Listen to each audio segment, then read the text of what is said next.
Bonjour, je m'appelle Enzo. Mes proches m'appellent aussi le chat maigre parce que, a priori, je retombe toujours sur mes pattes et que je pèse pas très gros. Je suis né à Sarrebourg le 26 juin, soit le même jour que Ariana Grande, Samir Nasri et Benoît Hamon. J'avais un poster de John Cena dans ma chambre. Quand j'étais petit, mes idoles étaient Mirko Cro Cop, Michael Jackson et Soulja Boy. Mon plus gros single à ce jour, c'est Jusqu'à la fin et il est en feat avec Vald. Et il est magnifique, il est incroyable. Dans la scène actuelle, je voudrais collaborer avec Jul. Peut-être un jour, je l'espère, si tu me vois. Le dernier film que j'ai kiffé, c'est Alien Prometheus. Et mon film préféré ever, c'est, je dirais, Le Seigneur des Anneaux. La dernière série que j'ai bingé, c'est un manga, il s'appelle Jujutsu Kaisen, j'ai bientôt terminé. Et j'ai trouvé ça incroyable. J'ai pratiqué le MMA pendant 11 ans et ça m'a apporté un côté social avec le groupe, le fait de se confronter aux autres, de l'humilité et un peu de confiance. Mon album s'appelle Je vois les couleurs et je le trouve coloré et représentatif de qui je suis actuellement. Dans mes chansons, j'aborde des thèmes comme des choses que j'ai vécues ou des choses qu'on m'a racontées, des sentiments, des expériences, des rencontres, enfin la vie quoi. Travailler avec Big Flo, c'était enrichissant, c'était surtout un bon moment et des bons souvenirs qui se sont créés. Sizi est un beatmaker incroyable car il est avant tout un joueur hors pair de Guitar Hero.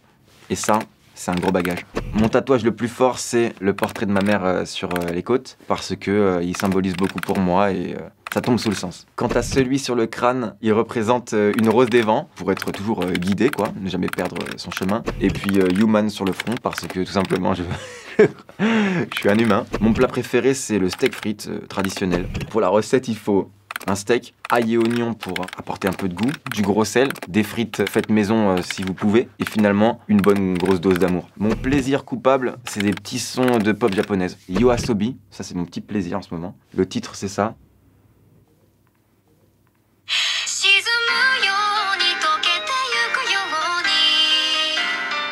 Voilà, vous mettrez ça plus tard, c'est incroyable. Je vous le conseille, ça donne la pêche, la bonne humeur.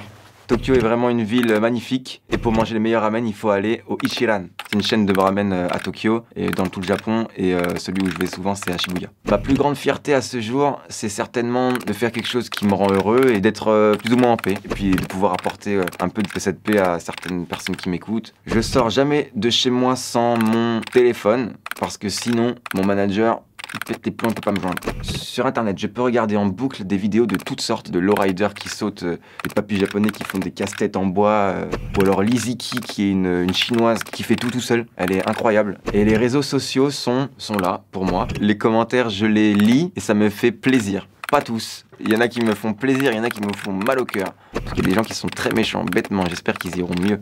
Voilà, mon interview True Story est finie. Je pense que j'ai dit au moins un nombre acceptable de conneries et un nombre honorable de choses vraies. C'est tout pour moi, je vous quitte avec mes paroles préférées. Pierre qui roule n'amasse pas mousse. Colmini.